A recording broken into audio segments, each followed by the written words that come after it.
ya Dok untuk acara podcast kita hari ini ya Dok. Iya. Gambar saya udah muncul ya? Dalam? Udah muncul ya, oke. Makasih. Okay. Sambil menunggu Dr. Dudung untuk menyiapkan kameranya, maka izinkan saya teman-teman untuk membacakan kurikulum vitae beliau. Beliau adalah Kepala Unit Donor Darah di Kabupaten Jember. Dr. Dudung Ari Rusli lahir pada tahun 1966 di Jember dan merupakan alumni Fakultas Kedokteran Universitas Brawijaya Malang.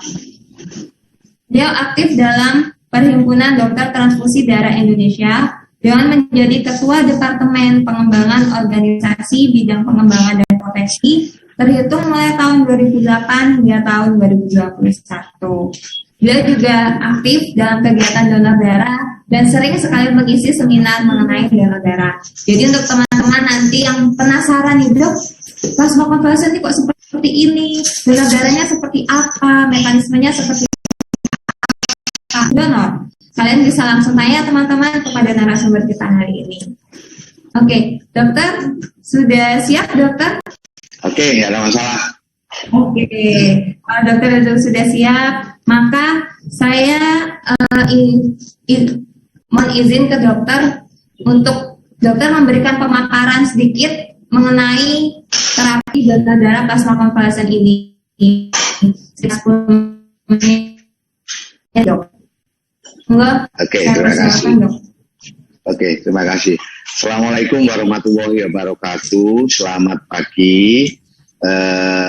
Yang saya banggakan para relawan Palang Merah Indonesia yang hadir hari ini. Saya ucapkan semoga selalu dalam kondisi sehat dan jangan lupa untuk saat ini kita selalu menjaga prokes yang ketat. Jangan lupa selalu memakai masker, terus kemudian jaga jarak dan hindari kerumunan. Itu yang paling penting dalam rangka kita mensikapi kondisi pandemi saat ini.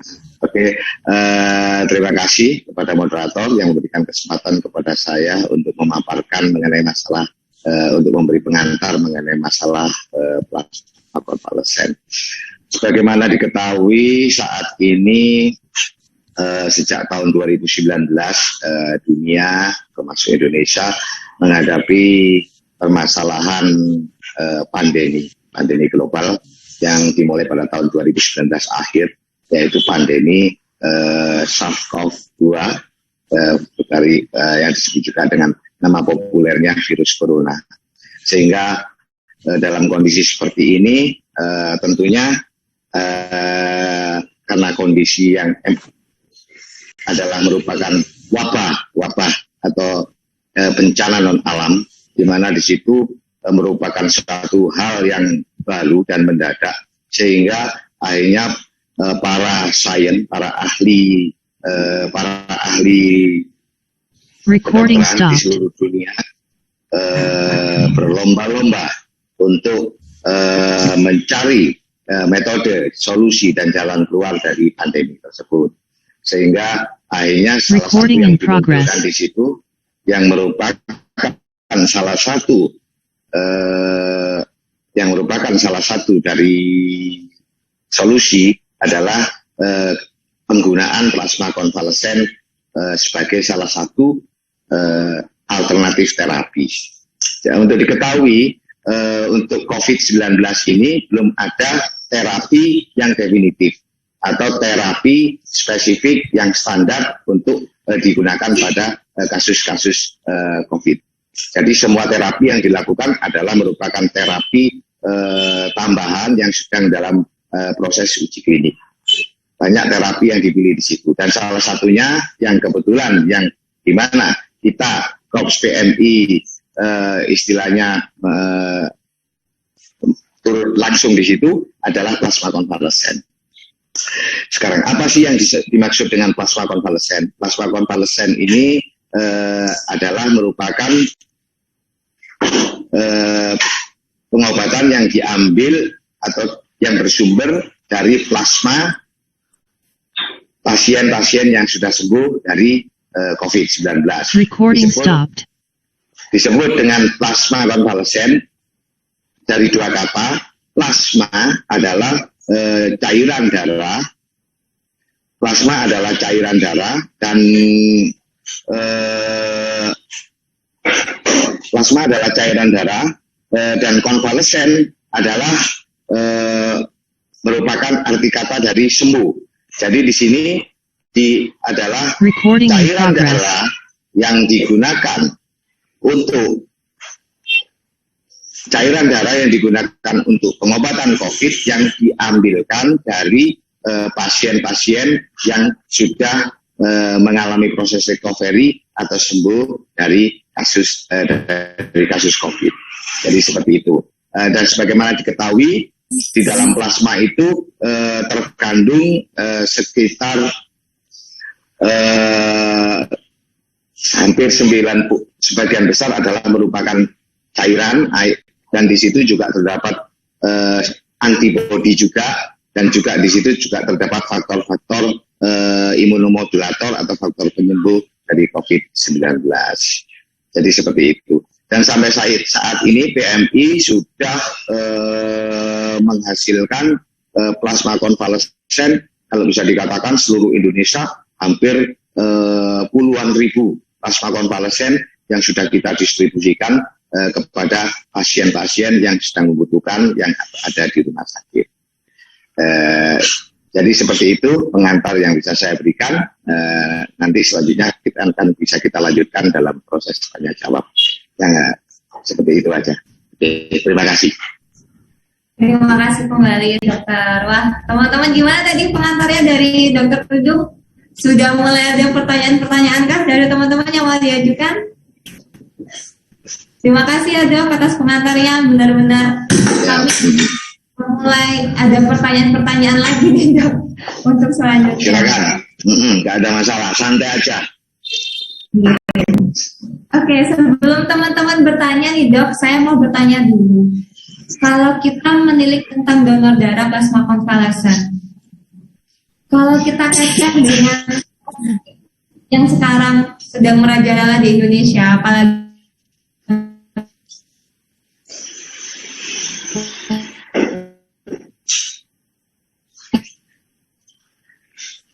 dengan adanya COVID varian Delta ini, hubungannya dengar itu teman-teman sudah mulai donor darah yang biasanya itu, apalagi donor darah plasma konvalesen seperti itu. Maaf Mbak, tadi terputus Mbak Din. Terputus. Oh, bentar dok. Oke, mohon diulangi. Ini masih putus-putus modulasinya. Oke. Mohon maaf dokter. Ya. Seperti ini ya, kalau Zoom itu ya dok ya memang. Nah, ya begitulah. Kalau Zoom itu permasalahannya pada jaringan internet. Oke, lanjut. Gak apa-apa. Iya. Ya, semoga kita bisa segera melakukan talk show yang secara langsung ya dok ya, nggak secara virtual lagi ke depan. Oke. Ke pertanyaan saya. Kalau kita menilik dari COVID ini sendiri, jika kita hubungkan dengan stok darah, itu bagaimana dok? Apakah stok darah ini menipis karena adanya COVID, atau ada hubungan yang berbeda dok? Seperti itu. Oke, terima kasih.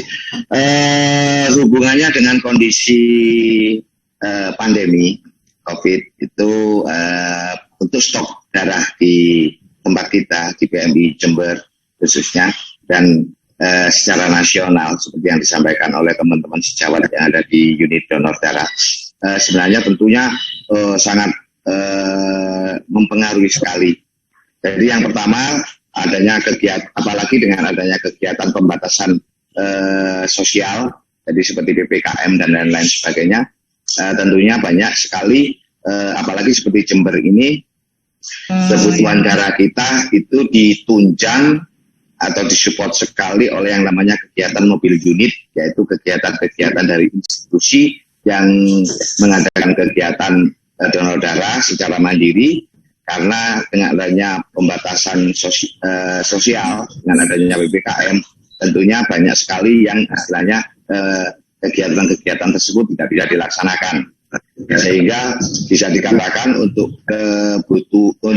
supply atau darah yang kita dapatkan mengalami penurunan yang cukup signifikan. Kalau saya bisa berbicara dari total kebutuhan bisa sampai 30-40% penurunan. Jadi seperti itu. Dan ini berlaku secara nasional juga. Banyak juga keluhan dari teman-teman sejawat di unit donor darah yang mengatakan bahwa supply dari atau pemasukan donor itu menjadi sangat turun sekali. Tapi di lain pihak yang bisa dikatakan cukup membantu, ternyata banyak juga pasien-pasien yang membutuhkan darah itu juga intinya juga menurun. Kemungkinan besar adalah karena rumah sakit sekarang lebih berkonsentrasi pada penanganan COVID dan pasien yang bukan merupakan kasus emergensi, dia lebih memilih menunda untuk datang ke rumah sakit atau sehingga permintaannya juga mengalami penurunan yang cukup signifikan. Dan hal itu yang akan membantu kita intinya menyeimbangkan antara kebutuhan dan hasil yang kita dapatkan dari kegiatan donor darah. Tapi hal tersebut kalau bisa dikatakan terus terang aja kita mengalami penurunan yang cukup signifikan seperti itu, Mbak. Oke. Baik, ini terkait berarti karena adanya COVID ini stok darah memang mengalami penurunan ya dok ya. Apa dari PMI ada upaya ya dok ya untuk mengatasi stok darah yang menipis ini dok? Ini sebenarnya yang kita lakukan kita lebih menekankan pada kegiatan di dalam gedung.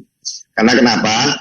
Untuk donor darah dalam gedung. Karena untuk kondisi seperti ini yang kita bisa lakukan supaya selaras dengan kebijaksanaan PPKM dari pemerintah, tentunya kita melakukan suatu kegiatan yang donor darah.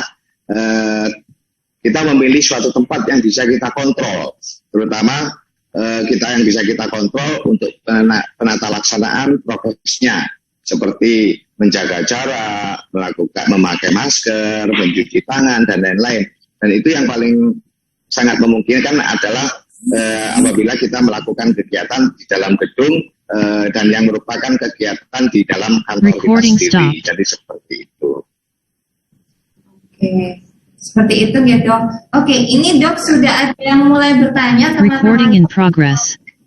Tapi sebelum saya membacakan pertanyaannya, supaya saya nanti lebih berkesinambungan ya teman-teman, saya tanya dulu nih dok, bedanya donor darah konvalesen dengan donor darah biasanya nih dok, apa? Karena ini pertanyaan dari teman-teman selanjutnya ini merujuk ke situ dok, seperti itu. Ya oke. Jadi gini, ada perbedaan antara donor darah dan donor plasma konvalesen. Yang pertama tentunya adalah pada target yang kita sadap, yang kita ambil. Untuk donor darah yang kita sadap tentunya adalah sasarannya adalah kita mendapatkan kita mendapatkan darah. Dalam hal ini adalah sel darah merah secara keseluruhan, baik sel darahnya maupun plasmanya. Jadi seperti itu. Dengan target sasaran kita mendapatkan darah utuh atau whole blood, atau kita dapatkan sel darah merahnya aja, atau kalau tidak kita dapatkan yang disebut dengan trombosit. Jadi seperti itu. Dan proses penyadapannya bisa dilakukan dengan dua cara. Yang pertama dengan cara biasa yang seperti para teman-teman ketahui, yaitu diambil dengan cara menyadap secara biasa, dan ada juga bisa dilakukan dengan cara afaresis. Sedangkan untuk plasma konvalesen ini kita lakukan dengan satu metode, yaitu dengan metode afaresis. Dengan targetnya adalah hanya plasmanya saja. Jadi di struktur darah kita itu terdiri dari dua komponen mayor, dua komponen besar, yaitu yang pertama adalah sel darah merah yang warnanya merah itu yang kita sebut dengan eritrosit, dan kemudian plasmanya. Plasmanya itu adalah cairan dari darahnya. Nah, cairan dari darahnya ini yang merupakan target pengambilan dari kita. Dan untuk plasma konvalesen itu lebih spesifik lagi, kita mengambilnya dari para penyintas COVID-19. Jadi dari para orang-orang yang dari para mantan pasien atau para penyintas COVID itu yang kita ambil plasmanya saja dengan metode yang disebut dengan metode afaresis. Jadi dengan metode afaresis ini adalah metode yang spesifik di mana dia membutuhkan alat khusus juga. Jadi yang kita ambil dari seorang pendonor plasma konvalesen itu adalah semua, sebelum proses awalnya adalah kita ambil semua darahnya, dan tapi di situ spesifik di mesin diolah yang kita sadap yang adalah hanya plasmanya saja, sedangkan sel darah merahnya dan lain-lain kita kembalikan lagi ke tubuh pasiennya. Jadi seperti itu. Untuk donor darah itu orang bisa diambil setiap 2 bulan sekali, dianjurkan seperti itu. Tapi untuk donor plasma konvalesen setiap 2 minggu sekali bisa dilakukan proses penyadapan ulang. Oke. Terima kasih dokter untuk jawabannya. Ini ada teman-teman yang sudah tidak sabar nih dok. Jadi saya bacakan dulu ya teman-teman. Teman-teman yang tadi bisa mulai mengajukan pertanyaannya. Untuk yang room chat pertanyaannya dari sebentar. Oke, ini dari Arsya Arel. Mohon izin bertanya dok, apabila kita menjadi donor plasma konvalesen, apakah akan terdeteksi kita pernah terinfeksi COVID atau tidak dok? Moga dijawab dulu dok. Oke, jadi gini, jadi pengertiannya istilahnya jangan dibolak-balik. Jadi intinya di pendonor plasma konvalesen itu dia harus orang yang pernah sakit COVID, jadi seperti itu, dan sudah sembuh. Jadi seperti itu. Nah dari situ akan dilakukan proses screening. Ya tentunya dia akan terdeteksi kalau dia pernah loh ya, bukan lagi sakit. Baik, jadi pernah dia mengalami sakit COVID, karena pada waktu kita melakukan proses screeningnya, di situ kita melakukan proses uji kadar antibodinya. Jadi di situ sasaran kita adalah pendonor dengan kadar antibodi yang memenuhi syarat untuk digunakan sebagai bahan plasma konvalesen. Untuk di Jember, di unit kita mengikuti standar WHO, yaitu untuk kadar antibodinya di situ disebutkan 1/160. Jadi seperti itu. Jadi intinya pada seorang donor plasma konvalesen harapannya tentunya dia seorang penyintas COVID atau pernah sakit COVID saat ini yang sudah sembuh. Dengan cara apa? Di situ terdapat atau terdeteksi adanya antibodi atau zat pertahanan tubuh untuk yang spesifik untuk melawan COVID-19. Jadi seperti itu. Oke, bagaimana Arsya Arel? Semoga jawabannya memuaskan ya dari Dr. Dudung. Kita lanjut kepada Mas Indra Wahyu yang tadi resen. Teman-teman yang lain bersabar dulu ya untuk mengajukan pertanyaannya. Kita ke Mas Indra Wahyu dulu. Silakan Mas Indra Wahyu. Bisa di-on-kan. Assalamualaikum warahmatullahi wabarakatuh. Suara saya terdengar jelas? Jelas, oke. Baik, kesempatannya Dr. Dudung Ari Rusli selaku Ketua PMI. Tadi dokter menyampaikan bahwa kondisi stok darah secara nasional menurun 30-40%. Kemudian dalam hal ini untuk plasma konvalesen sendiri hanya terbatas kepada penyintas COVID, artinya pasien yang pernah positif COVID kemudian sudah sembuh. Nah, pertanyaan saya sederhana, dok. Apa yang bisa dilakukan oleh para pendonor sukarela bagi yang belum menderita COVID? Karena mereka sangat ingin mendonorkan darahnya, tetapi karena tidak memenuhi syarat, sebagai pendonor plasma konvalesen.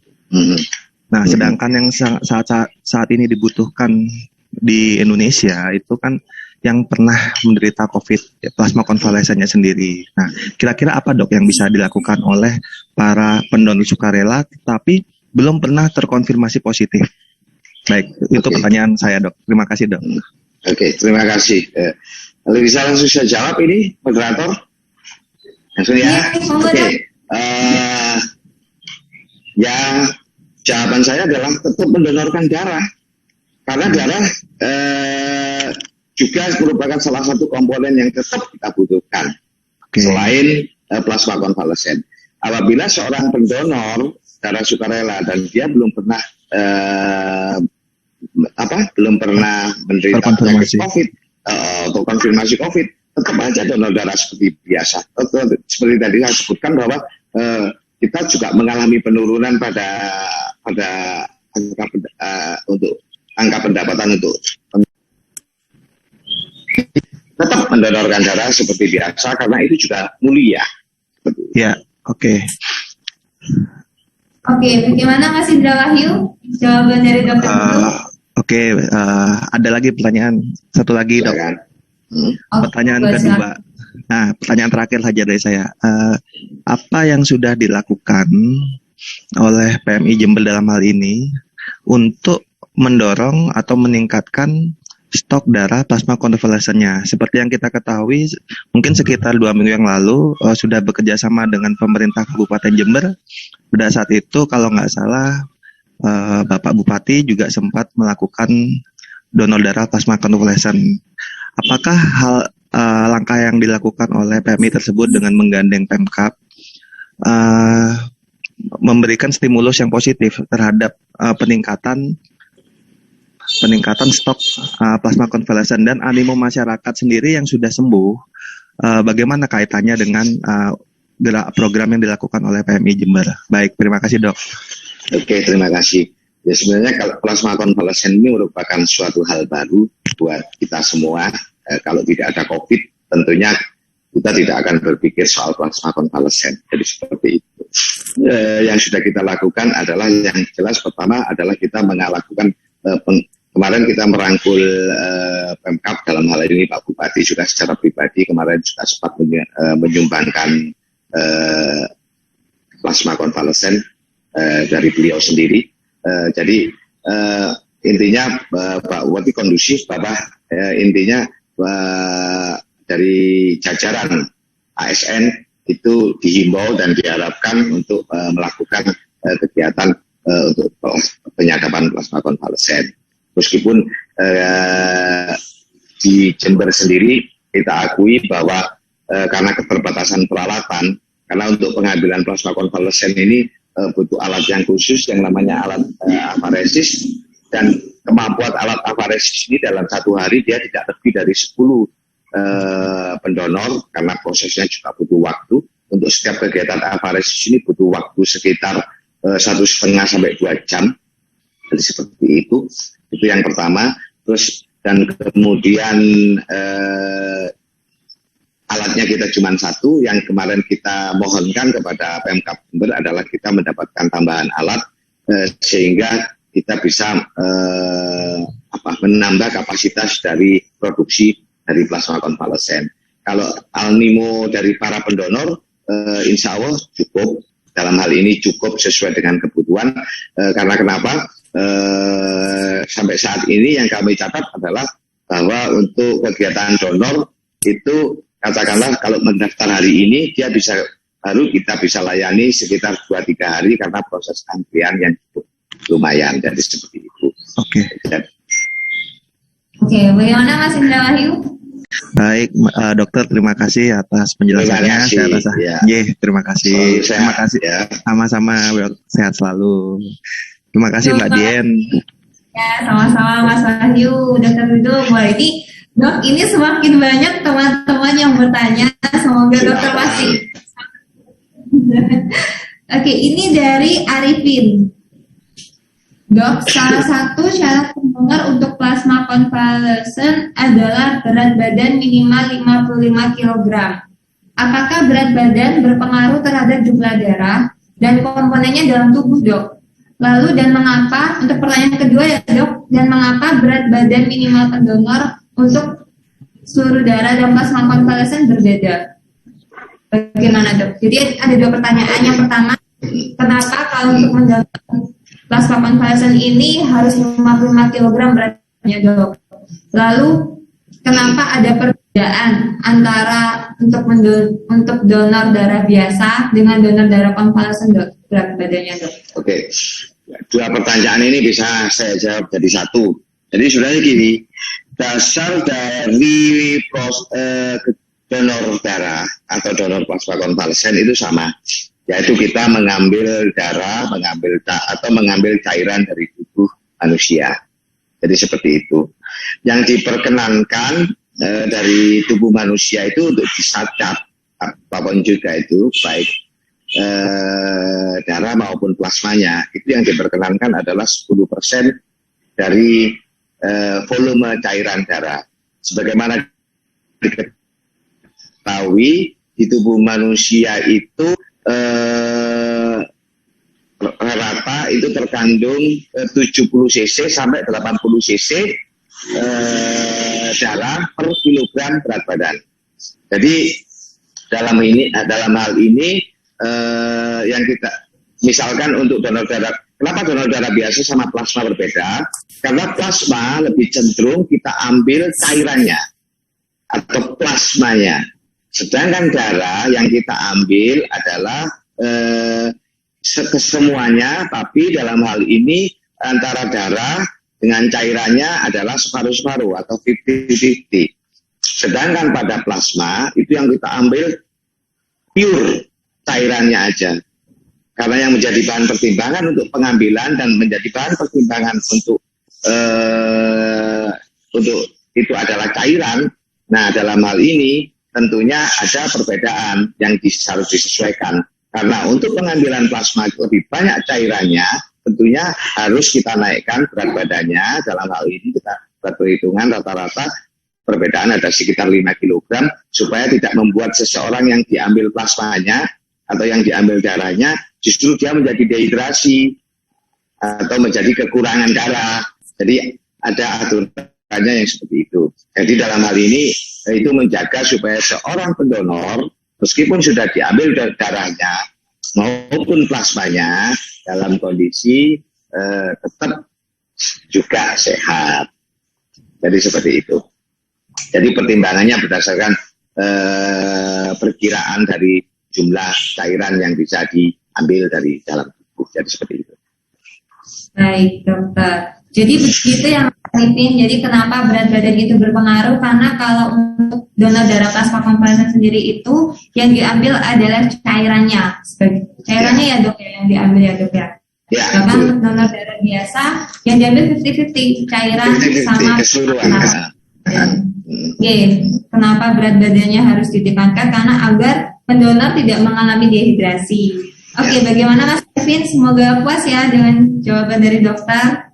Oke, kita lanjut ya dok. Ini ada yang masih resen dari tadi. Mohon maaf Mas Oktav. Bisa di-on kan audionya Mas? Monggo. Silakan.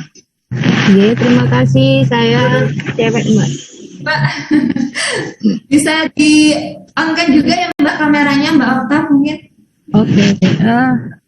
Mungkin off aja ya, nggak apa-apa ya. Ini lagi di jalan juga saya.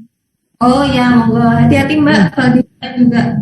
Ya, terima kasih Dokter Dudung atas kesempatannya. Ya.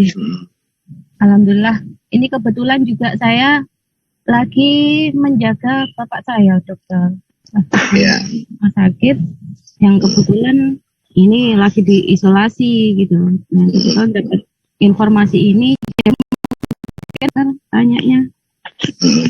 Yeah.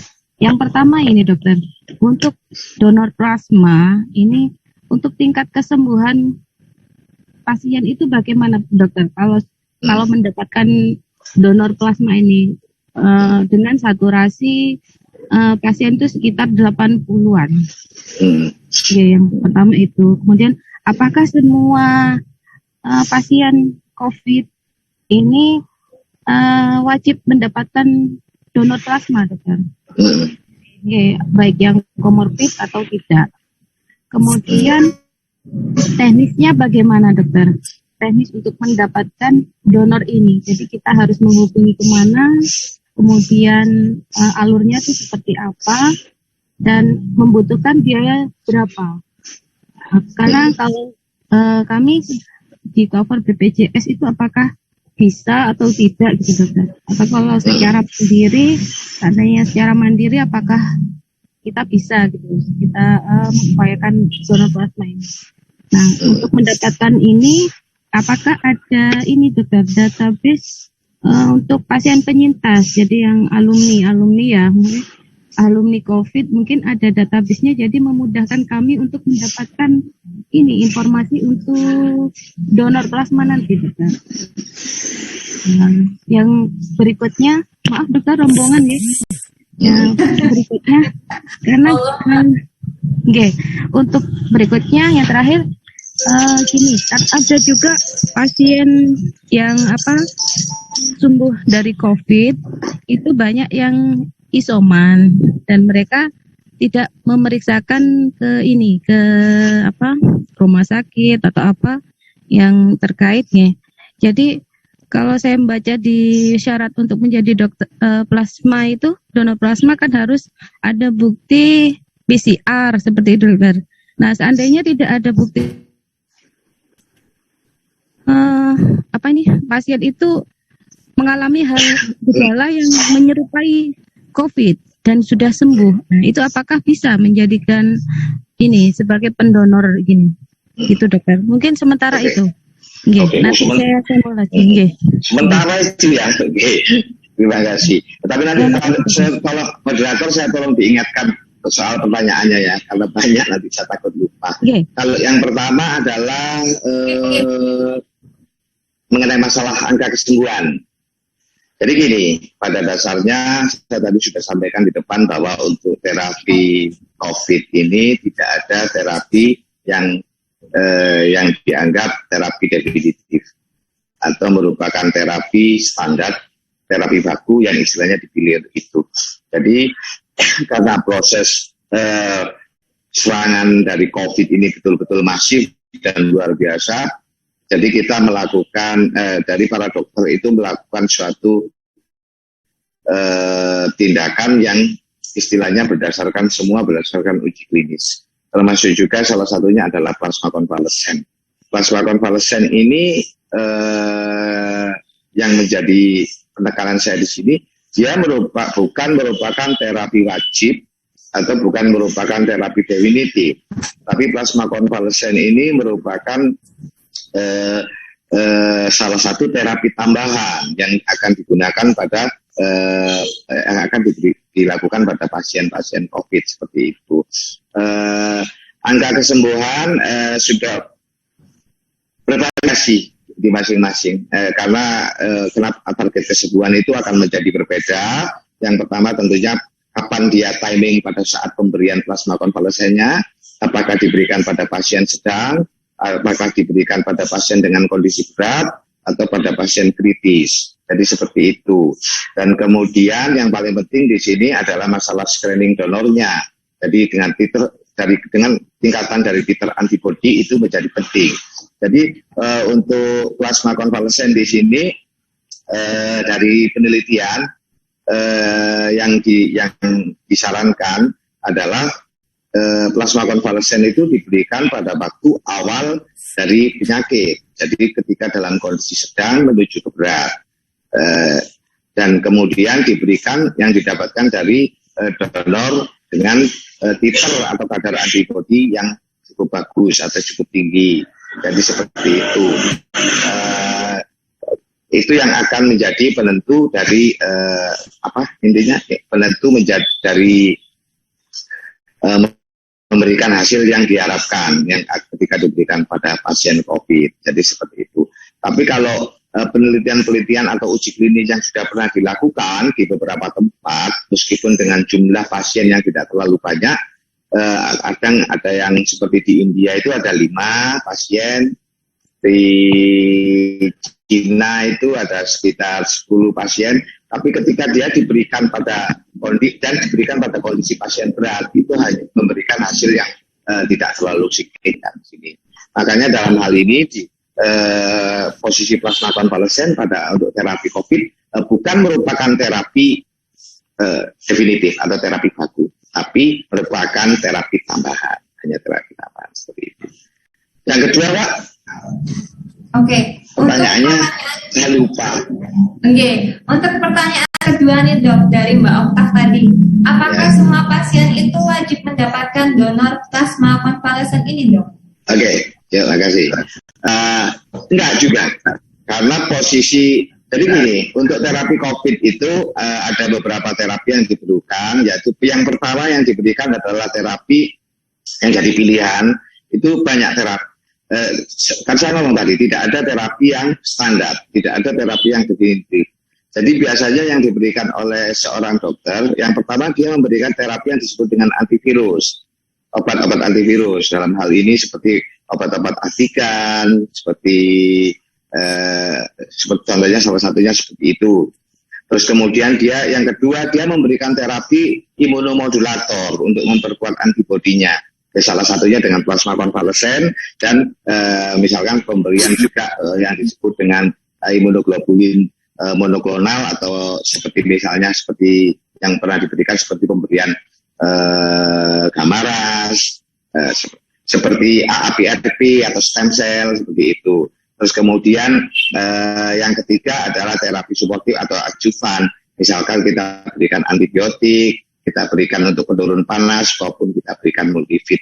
Apakah seorang pasien plasma konvalesen apakah seorang pasien harus mutlak diberikan plasma konvalesen? Tidak. Itu merupakan pilihan dari dokter.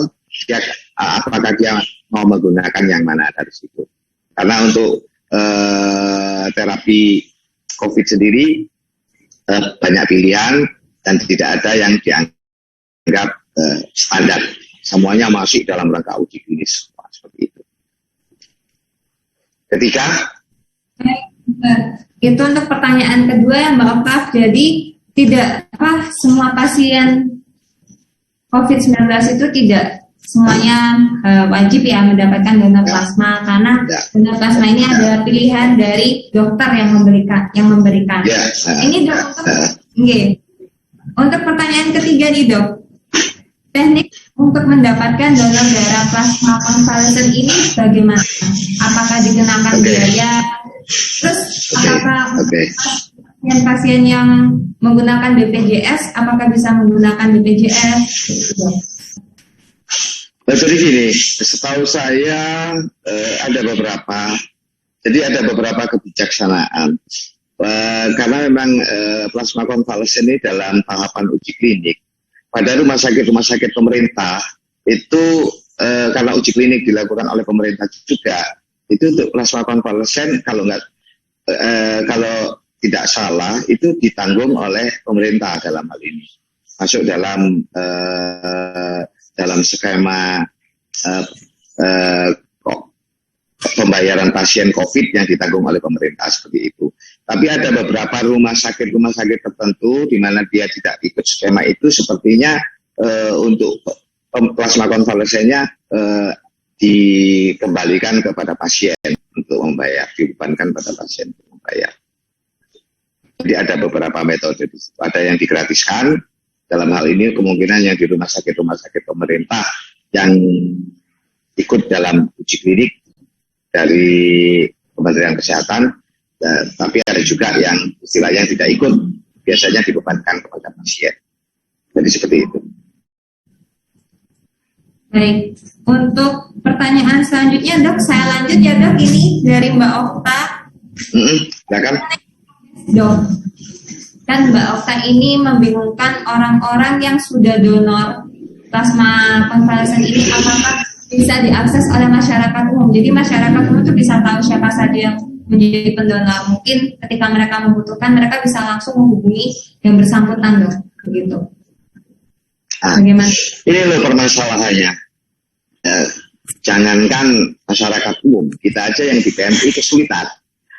Karena terus terang aja, histori pasien yang sakit atau identitas pasien yang sakit itu hanya bisa intinya bisa itu di situ ikut dalam rahasia medis. Bahkan rumah sakit sendiri pun tidak memberi, katakanlah ketika misalkan kita minta datanya, itu tidak akan diberikan kepada kita kecuali seizin individu pasien tersebut. Makanya yang bisa kita lakukan di sini adalah himbauan-himbauan melalui pamflet, melalui sosial media, dan lain-lain sebagainya untuk menghimbau dari pasien tersebut yang menyampaikan kepada kita. Tapi kalau dari institusi yang menyampaikan kepada kita nama pasien tersebut, itu akan kalau pasiennya oke. Kalau misalkan tidak oke, dia bisa melakukan penuntutan terhadap pelanggaran rahasia medis. Jadi seperti itu, Mbak, posisinya. Baik, untuk yang terakhir nih dok, Ya. Untuk donor plasma konvalesen itu sendiri kan seseorang itu syaratnya dia ada bukti PCR-nya dok.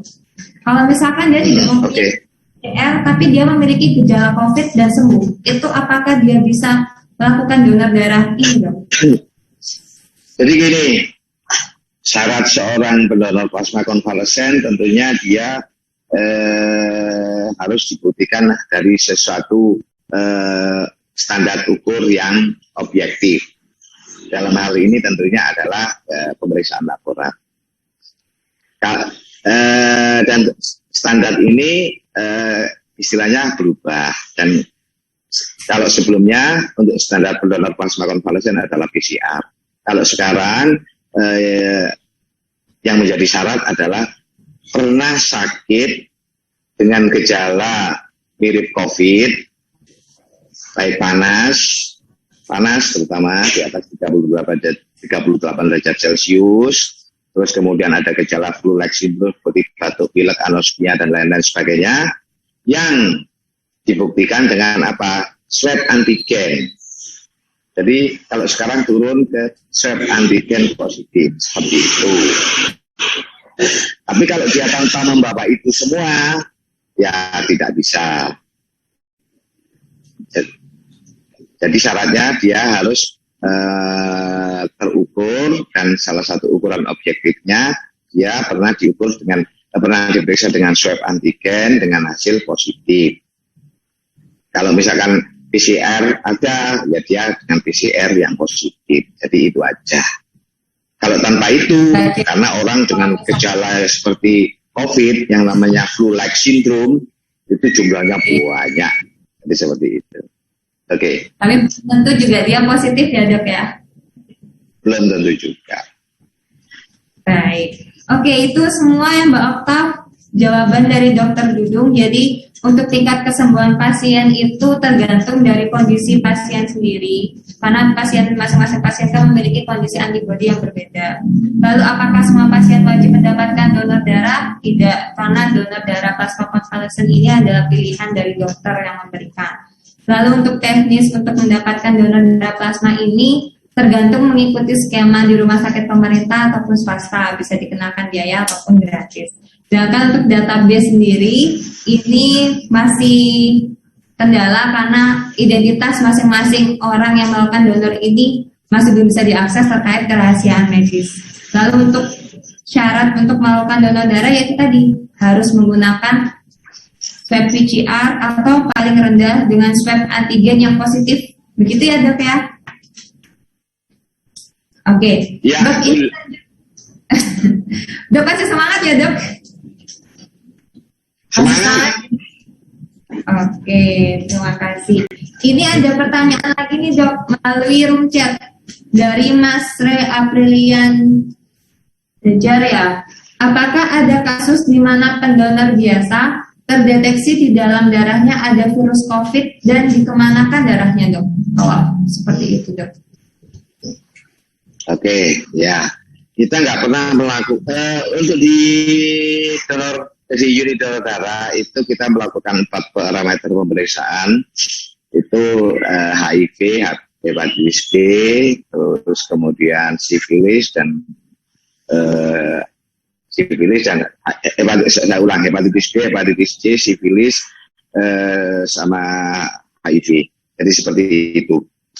Kita tidak melakukan pemeriksaan untuk mendeteksi COVID karena COVID tidak ditularkan melalui darah. Jadi gampangnya, andaikan pun ada virus COVID yang ada di dalam darah, produk darah, dia dan katakanlah sudah terlanjur masuk ke dalam tubuh pasien, dia tidak akan menyebabkan seorang pasien menjadi COVID juga atau menularkan melalui darah. Jadi seperti itu. Sedangkan untuk yang kasus-kasus lainnya yang 4 itu ya tentunya darahnya kita musnahkan sesuai dengan aturan yang berlaku. Oke, begitu ya Mas Rey. Jawaban dari Dr. Dudung semoga memuaskan. Jadi untuk donor darah seseorang, apakah dia terjadi virus COVID dan dikemanakan darahnya, untuk sementara PMI itu dalam melakukan donor darah tidak mendeteksinya hanya hepatitis, HIV, dan sifilis. Sedangkan untuk COVID tidak ditularkan melalui darah. Kalau misalkan seorang yang mendonor menderita 4 penyakit yaitu hepatitis B, HIV, dan sifilis, pasti darahnya dimusnahkan. Oke, pertanyaan selanjutnya nih Dok. Dari Arifin lagi di Bekasi. Apakah bisa donor plasma konvalesen bukan diambil dari penyintas COVID, tetapi diambil dari orang yang sudah divaksin COVID, Dok? Bukankah setelah divaksin juga akan terbentuk antibodi? Bagaimana? Ya, terima kasih. Ini pertanyaan bagus. Jadi memang pada seorang penyintas COVID dan seorang yang divaksin akan timbul sama-sama antibodi. Tapi ada perbedaan. Pada pasien yang COVID, penyintas COVID, itu yang menjadi target kita adalah yang disebut dengan antibodi yang spesifik terhadap virus COVID-nya. Antibodinya atau imunoglobulin G-nya khusus terhadap virusnya. Sedangkan terus yang kemudian kedua yang kita harapkan dari situ adalah yang disebut dengan bahan imunomodulator. Bahan imunomodulator ini hanya bisa dihasilkan oleh seseorang yang konvalesen atau seseorang yang baru sembuh terinfeksi secara natural. Jadi seperti itu. Sedangkan pada pasien yang divaksin timbul juga antibodinya.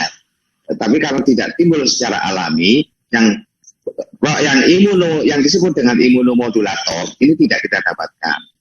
Dan ini konon secara penelitian tidak terlalu efektif untuk digunakan sebagai terapi. Jadi seperti itu.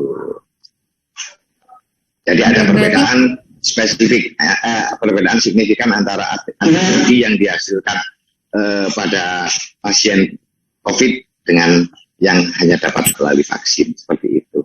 Tapi pertanyaan bagus. Oke, berarti seseorang yang ingin melakukan donor darah plasma konvalesen itu minimal berapa minggu, Dok? Bisa donor setelah dia sembuh? Oh iya, 14 hari setelah bebas gejala. 14 hari, oke. Jadi tergantung dari antibodi yang dihasilkan ya Dok ya, apakah antibodinya alami atau tidak. Kalau yang alami itu dari seseorang yang baru sembuh, sedangkan seseorang yang sudah divaksin itu antibodinya sudah tidak alami ya Dok ya? Bukan tidak alami, ada beberapa yang kita nggak dapatkan pada pasien yang sudah divaksin. Pasien yang hanya vaksin loh ya, bukan pasien yang sakit, lebih pasien yang hanya vaksin aja. Jadi berbeda, meskipun antibodinya sama-sama menghasilkan antibodi. Jadi seperti itu. Oke, ini masih banyak Dok yang tanya. Silakan. Teman-teman semangat sekali nih Dok, pagi-pagi teman-teman ini. Untuk teman-teman mungkin ingin bertanya langsung silakan raise hand, juga bisa. Ini saya membacakan ya teman-teman. Dari Arjasa, dari Itah Jasa, mungkin seperti itu maksudnya ya. Oh ya Dok, ada batasan usia tidak untuk melakukan donor darah plasma konvalesen? Begitu Dok. Dan belum vaksinasi COVID, apa boleh Dok? Seperti itu. Sepertinya tadi sudah dijawab ya Mbak Ita. Enggak Dok, bisa di... Ya. Oke. Batasan umurnya adalah 18 paling rendah, 60 tertinggi. 18 kita ambil karena secara legal formal hanya orang yang berumur di atas 17 itu yang boleh melakukan keputusan untuk pengambilan tindakan dalam hal ini tindakan kesehatan secara mandiri. Jadi seperti itu. Sedangkan umur 60 ke atas kalau misalkan belum pernah donor. Sedangkan kalau bagi penderita yang donor itu tidak apa, tapi tetap intinya yang ketika 60 tahun ke atas nanti akan dilakukan pemeriksaan oleh dokter dan nanti tentunya dokternya yang akan memutuskan. Jadi seperti itu. Terus untuk seseorang yang ini masih dilanjutkan dok, apabila sudah COVID dan belum vaksinasi COVID, apa boleh donor? Masih boleh ya dok ya? Untuk melakukan boleh seperti itu. Oke, mungkin Mbak bisa ya nanti misalkan Mbak Ita mau menjadi pendonor plasma konvalesen ini, monggo donor langsung gitu Ki. Gak apa-apa, yang penting memenuhi syarat dia penyintas COVID gitu aja. Oke, ini berhubung pertanyaannya kan semuanya terkesan pada syarat untuk menjadi pendonor dok. Mungkin dokter bisa menjelaskan kepada kami syarat untuk donor itu apa dok? Apa saja? Yang simpel aja ya. Kalau yang secara rinci mungkin bisa dicari di sosial media. Intinya pertama sudah pernah sakit COVID dan sembuh. Itu. Yang dibuktikan oleh apa? Dibuktikan bisa oleh swab, oleh tes PCR, ya, bisa juga dengan tes swab antigen seperti itu. Dan kemudian tanda bahwa kita pernah sakit apa? Selain dibuktikan dengan ada gejala yang timbul. Gejalanya apa? Demam atau batuk pilek, kemudian ada nyeri otot dan lain-lain. Apalagi kalau misalkan dia pernah dirawat inap dengan diagnosa COVID. Karena dalam hal seperti itu. Terus kemudian jarak hilangnya gejala atau sembuhnya dengan waktu mendaftarkan untuk donor itu minimal 14 hari. 3 itu aja. Dan dalam terus kemudian yang ini untuk plasma konvalesen itu untuk titer antibodinya dia makin berat gejalanya itu titer antibodinya akan menjadi lebih tinggi dan itu yang menjadi titik tangkap kami untuk sasaran donor plasma konvalesen. Jadi seperti itu gampangannya. Oke dokter. Jadi itu ya teman-teman syaratnya tadi. Untuk syarat lebih apa istilahnya lebih banyaknya lagi bisa langsung di googling sekarang. Untuk syarat istilahnya syarat yang bisa kita lihat, bisa kita langsung itu seperti sudah pernah sakit COVID dan sembuh, swab PCR dan antigen positif ya, terus Anda pernah sakit juga ada gejala-gejalanya, terus jarak hilangnya gejala itu kurang lebih 14 hari. Saya ingatlah lagi ke teman-teman kalau mau tanya langsung bisa langsung raise ya. Oke, kita ini mau langsung lagi ya dok ke Mbak Titis di Jember. Monggo Mbak Titis, silakan di-on-kan audionya. Assalamualaikum, selamat pagi dokter. Waalaikumsalam, selamat pagi Mbak. Ya, terima kasih Mbak Dinda udah memberikan kesempatan untuk bertanya langsung kepada Dokter Dudung. Saya penyintas COVID dok, dan saya memiliki keinginan untuk menjadi pendonor ya. Tapi terkendala dengan persyaratan donor plasma yang dalam persyaratan tersebut diutamakan adalah pria dan wanita yang belum hamil ya dok ya. Gitu. Nah ini yang saya ingin tanyakan, apakah persyaratan wajib donor konvalesen itu harus wanita yang belum hamil? Gitu.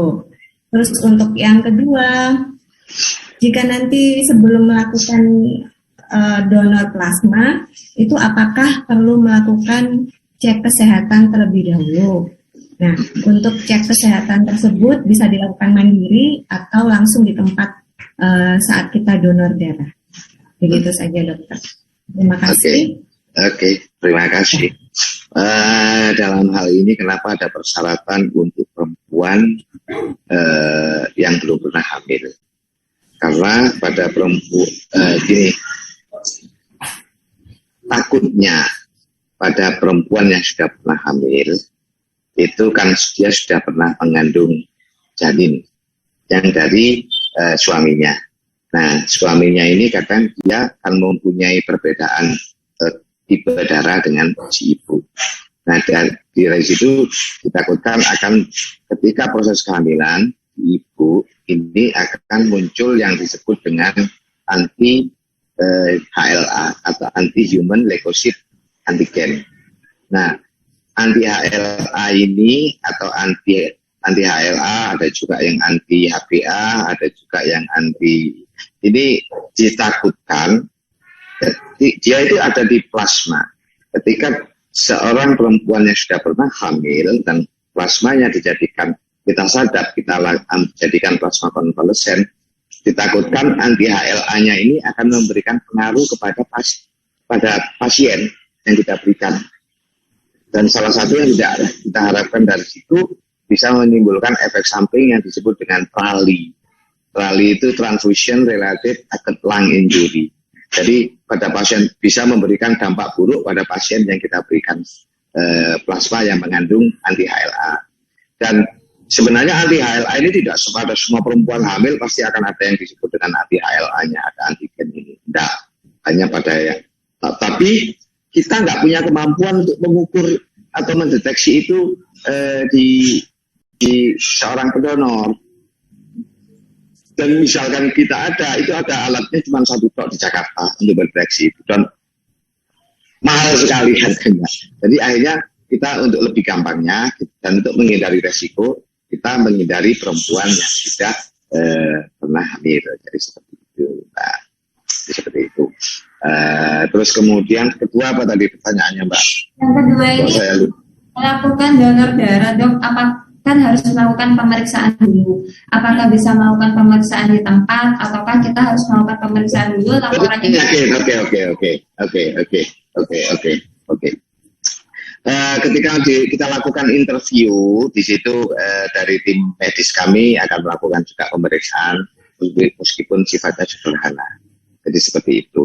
Dan biasanya yang paling penting di sini yang kita tonjolkan adalah yang kita utamakan adalah pasien pasien dalam kondisi sehat itu pertama, dan kemudian kedua dia tidak memiliki penyakit yang bisa ditularkan melalui darah. Toh darahnya tetap kita lakukan screening standar donor darah terhadap parameter penyakit yang ditularkan melalui darah, misalkan HIV, hepatitis B, C maupun sifilis. Seperti itu. Tapi harapannya ketika kita periksa, dia sakit, katakanlah sakit yang sifatnya akut, misalkan flu, atau pilek, atau demam dan lain-lain, biasanya kita sarankan untuk tunda dulu. Seperti itu. Baik, bagaimana Mbak Titis mengenai jawabannya dokter?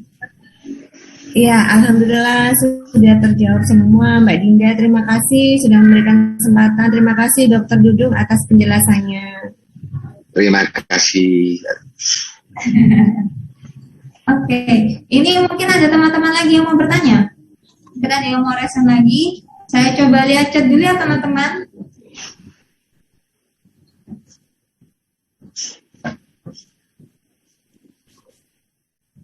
Oke, karena teman-teman sudah selesai di chatnya, belum ada yang bertanya lagi. Jadi saya mau bertanya nih dok. Oke. Oh maaf. Ternyata ada yang resen. Siapa yang resen? Oh, silakan.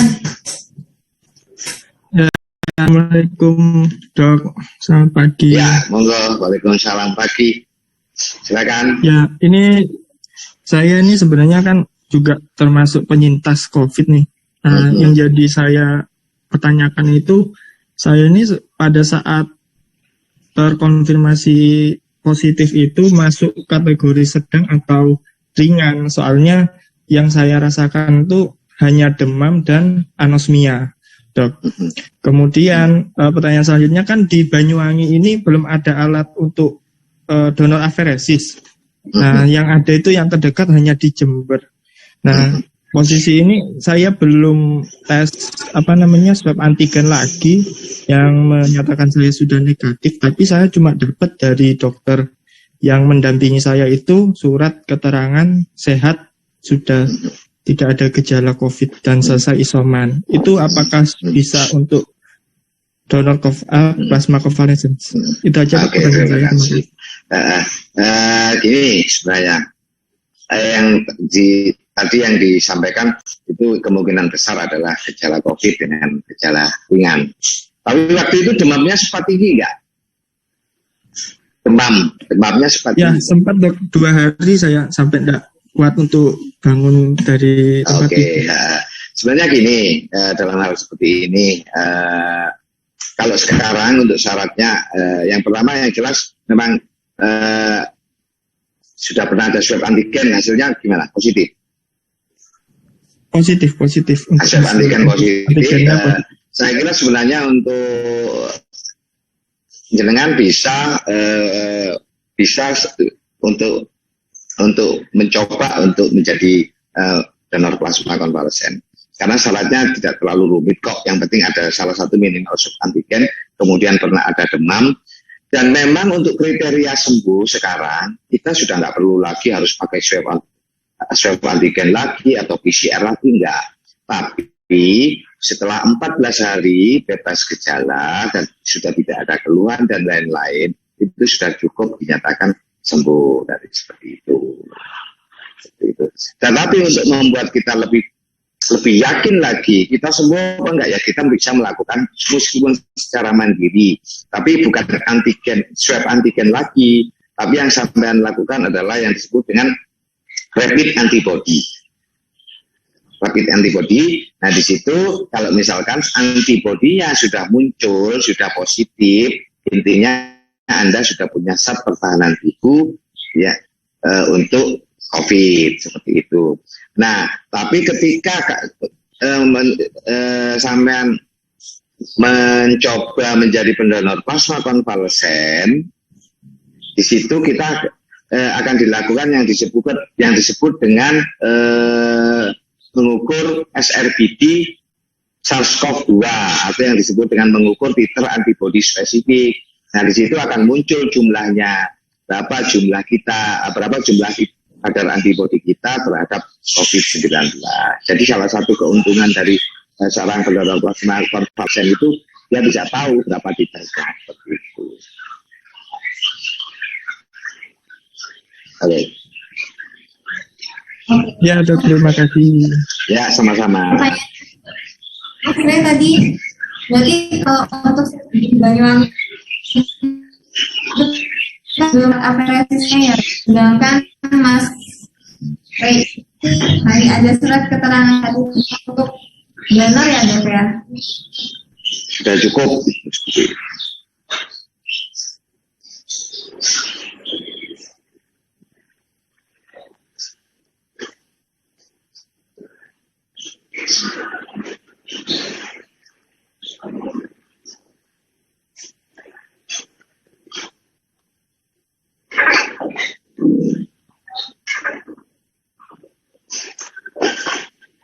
Sepertinya terputus nih dari moderator ini.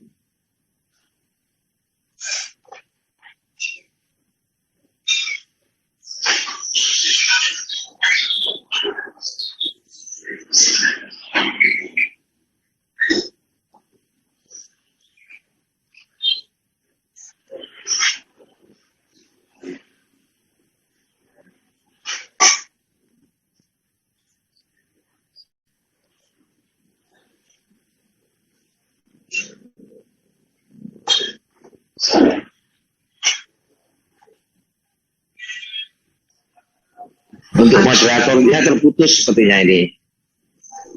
Oke. Bagaimana Mas Rey? Sudah jawaban dokter Dudung sudah memuaskan? Apa ada lagi? Sebenarnya ada lagi sih pertanyaan lagi. Apakah masih boleh? Silakan. Ya, Oke, Dok, monggo. ini Silakan. juga karena saudara saya sekarang ini kan sedang mencari plasma konvalesen juga untuk golongan darah AB. Yang saya tahu memang golongan darah AB ini yang paling sulit untuk mencari donornya. Bahkan yang biasa aja itu juga sulit, apalagi yang plasma konvalesensnya. Yang saya tanyakan itu apakah pernah di UDD Jember itu sampai kehabisan kantong untuk donornya itu. Kalau umpamanya habis itu biasanya untuk itu berapa lama, Dok?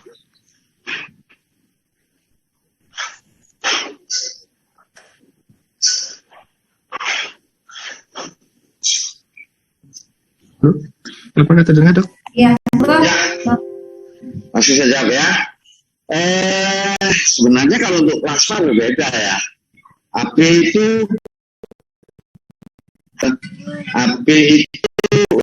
jadi seperti gini. Memang intinya begini. Memang kalau saya ngomong plasma konvalesen, pengalaman saya saat ini variatif ya, karena tergantung dari permintaan dari golongan darahnya. Pak, tapi istilahnya terbalik. Ketika untuk darah itu yang menjadi pendonor universalnya itu adalah U, tapi ketika untuk plasma yang menjadi pendonor universalnya adalah AB. Jadi seperti itu. Nah, terus kemudian Jember pernah kehabisan kantongnya, pernah. Nah, untuk itu kita kerjasama, untuk saat ini kita melakukan kerjasama dropping. Jadi gampangannya kita minta dropping dari UDD yang lebih besar dan yang menghasilkan plasma konvalesen lebih banyak. Dalam hal ini pernah Surabaya. Bahkan untuk hari ini pun kita sedang melakukan proses dropping dari Jakarta, dari Tangerang. Jadi intinya begitu. Jadi harapannya apapun dalam serba keterbatasan kita, yang kita upayakan adalah bagaimana kita bisa tetap memberikan pelayanan kepada para pembutuh plasma konvalesen. Jadi seperti itu. Oke, bagaimana Kang Seng? Oke, sepertinya sudah cukup ya Dok dari Mas Rey. Ini ada, oke, ini ada pertanyaan lanjutan Dok terkait tentang titer antibody tadi Dok. Ini dari Mas Arifin Saleh di Bekasi. Apakah berat ringan negatif mempengaruhi besarnya titer dalam plasma Dok?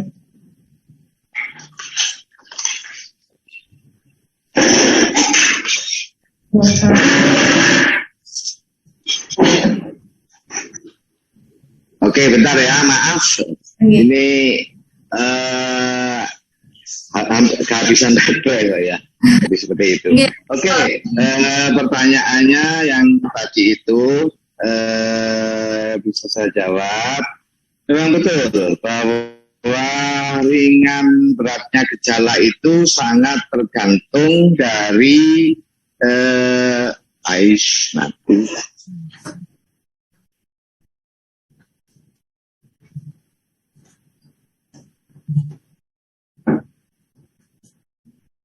Baik, Dokter Dudung. Dokter Dudung. Oke.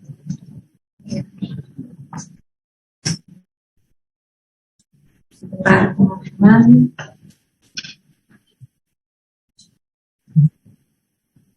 Dokter Dudung mungkin kalau tadi bisa baterai ya teman-teman, jadi Dokter Dudung masih mencas dulu baterainya. Nah, untuk Mas Arifin Saleh sebentar ya Mas ya, mengenai titer antibody. Mungkin untuk teman-teman lagi yang mau bertanya, silakan bisa langsung raise hand atau bisa lewat chat ya. Mengingat waktu kita sebentar lagi akan selesai, bisa dituntaskan juga hari ini sekalian. Oke, Dokter Dudung, apa sudah bergabung bersama kami?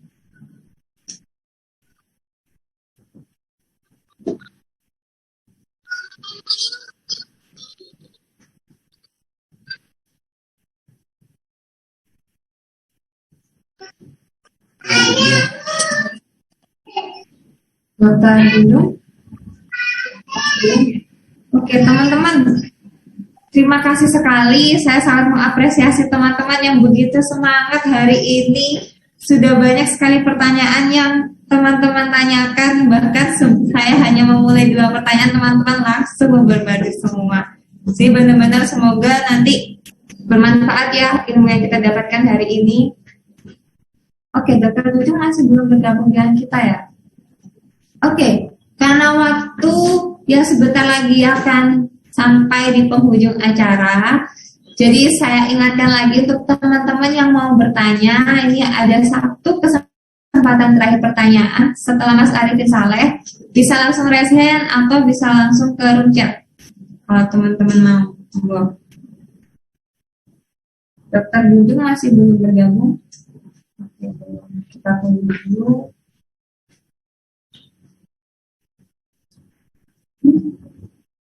Mas Arifin Saleh ini semangat ya. Oke, ada tambahan lagi dari Mas Arifin Saleh nih. Oke, sebentar ya Mas, kita tunggu Dokter Dudung. Kalau Mas Arifin Saleh mau, nanti kita sudah berhubung dengan dokter, bisa langsung menyampaikan langsung. Kalau Mas Arifin Saleh mau, Dokter Dudung sudah bergabung. Maaf barusan kehabisan baterai ya. Ya, sama-sama, tidak apa-apa.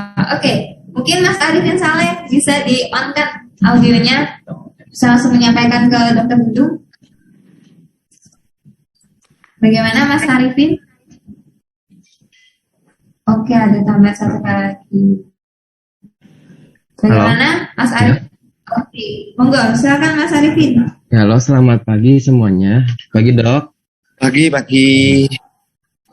Begini, saya mau menanyakan mengenai titer antibody. Kemarin karena ada teman-teman saya yang kebetulan juga penyintas, berhubung gejala COVID-nya itu berbeda-beda, mereka menanyakan untuk donor plasma konvalesen sendiri, apakah berpengaruh seberapa besar gejala COVID terhadap titer antibody yang terdapat di dalam plasma darah, seperti itu. Untuk yang kedua, kalau donor darah biasa kan kita setiap 2 bulan sekali bisa diambil ya dok ya. Kalau untuk plasma konvalesen dari penyintas COVID, apa bisa selamanya terus diambil, apa hanya terbatas dok pengambilannya untuk beberapa kali saja? Oke, terima kasih. Memang betul apa yang disampaikan. Suara saya terdengar jelas ya? Jelas dok. Memang betul apa yang disampaikan tadi bahwa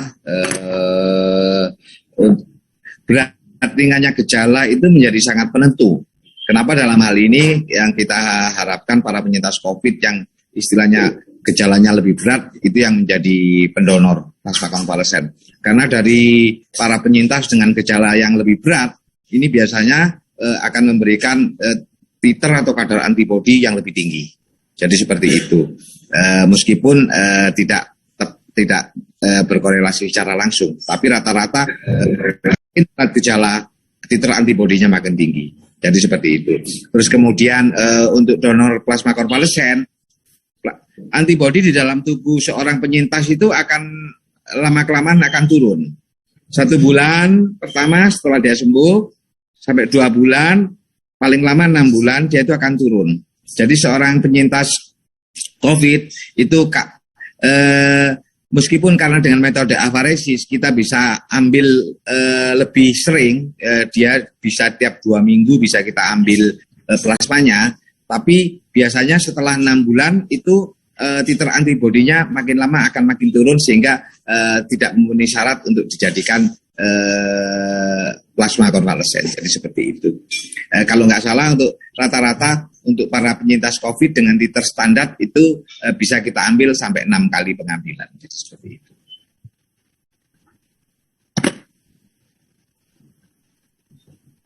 Oke, baik. Bagaimana Mas Arifin? Ya, ya jawabannya jelas, sangat jelas untuk saya. Jadi memang titer antibody itu tergantung dari ringan atau beratnya gejala ya Mas. Jadi kalau misalkan diharapkan, misalkan Mas Arifin ini sebagai penyintas memiliki gejala yang berat, kemungkinan memiliki titer antibody yang lebih tinggi bisa langsung mendonorkan plasmanya ya. Oke, untuk pertanyaan terakhir dari Arsya Rel. Dr. Dudung masih bergabung bersama kami, Dok? Masih. Mohon izin kamera saya matikan karena saya di low power mode ya. Oh, jadi nama baterai. Jadi seperti itu. Terima kasih, Dok. Oke. Pertanyaan terakhir ini, Dok, dari Arsya Arel. Silakan. Apakah orang yang sudah divaksin lengkap tapi tidak pernah terinfeksi COVID-19 bisa juga didonorkan, Dok? Oke. Itu tadi sudah saya jawab sepertinya ya. Jadi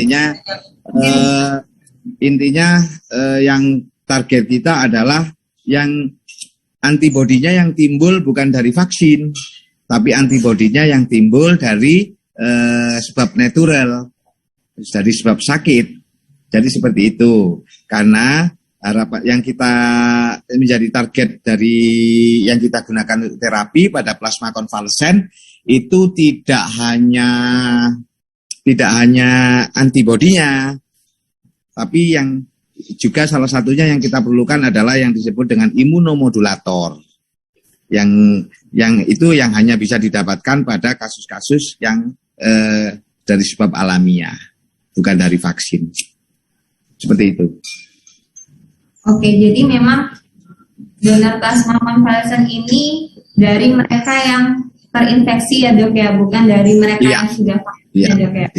Ya, Oke, kita kembalikan ke namanya kan plasma konvalesen. Plasma itu cairan darah, konvalesen itu konvalesen itu adalah sembuh dari pasien yang sembuh. Kalau dari vaksin bukan plasma konvalesen lagi nanti namanya. Seperti itu. Oke. Jadi begitu ya teman-teman, bahwa plasma konvalesen ini adalah cairan darah dari mereka yang sudah sembuh dari penyakit, dalam hal ini COVID ya, Dok ya. Ya. Oke, itu pertanyaan terakhir. Mohon maaf untuk teman-teman yang mungkin mau melakukan tanya lagi, kami tutup dulu karena ini sudah mendekati penghujung acara. Di sini saya mengucapkan terima kasih kepada teman-teman atas apresiasinya. Saya juga mengucapkan terima kasih mewakili panitia di sini atas ilmu dan waktu yang telah Dokter sisihkan untuk kami dalam acara podcast hari ini. Terima kasih saya ucapkan kepada panitia sudah memberikan kesempatan kepada saya untuk sharing dengan para teman-teman KSR yang membanggakan. Tapi saya minta maaf, saya harus kamera saya off-kan karena saya lagi di low power mode, baterainya mau habis. Jadi seperti itu.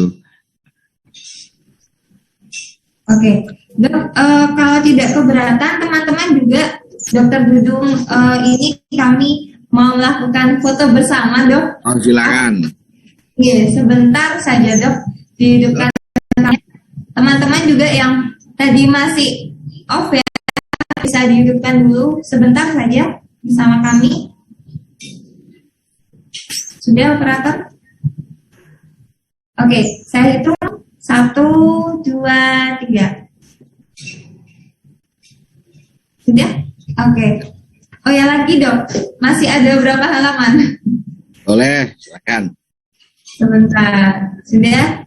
1, 2, 3. Apa ada lagi? Oke, sekali lagi. 1, 2, 3. Sudah, operator? Oke, terima kasih Dokter Dudung. Kami ucapkan sekali lagi. Terima kasih panitia, terima kasih audiens.